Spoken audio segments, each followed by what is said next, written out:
তো প্রিয়াঙ্কা। রাহুল প্রিয়াঙ্কার রোম্যান্টিক কাহিনী ভাইরাল হয়েছে নেটপাড়ায়। টলিউডে শোকের ছায়া নেমে এসেছে জনপ্রিয় অভিনেতা রাহুল বন্দ্যোপাধ্যায়ের অকাল প্রয়াণে। মাত্র 43 বছর বয়সে তার চলে যাওয়া এখনও মেনে নিতে পারছেন না সহকর্মী থেকে তার অনুরাগীরা সকলেই। এই গভীর শোকের মধ্যেই নতুন করে আলোচনায় উঠে এসেছে তার এবং প্রিয়াঙ্কার ভালোবাসার গল্প, যা ছিল একেবারেই সিনেমার মতো আবেগে ভরা। রাহুল এক সাক্ষাৎকারে বলেছিলেন, প্রেম বললে তো প্রিয়াঙ্কা, আর সেই প্রেম ছিল সত্যি উন্মাদনার মতো। তখন প্রিয়াঙ্কা ক্লাস 12-এ পড়ে। স্কুল শেষে একটি ক্যাফেতে দেখা হতো তাদের, সেখানেই জমতো আড্ডা। একদিন প্রিয়াঙ্কাকে স্কুলে দেখার ইচ্ছে প্রকাশ করলে প্রিয়াঙ্কা মজা করে বলেন, নাটক করো না।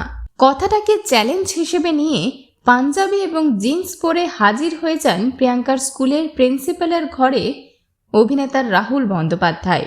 আর এই ছোট্ট ছোট্ট মুহূর্তে গড়ে উঠেছিল তাদের গভীর এবং নিখাদ ভালোবাসা, যা আজও স্মৃতিতে অমলিন। বিনোদন জগতের আরও অন্যান্য খবর নিয়ে ফিরছি, জুড়ে থাকুন আমাদের সঙ্গে।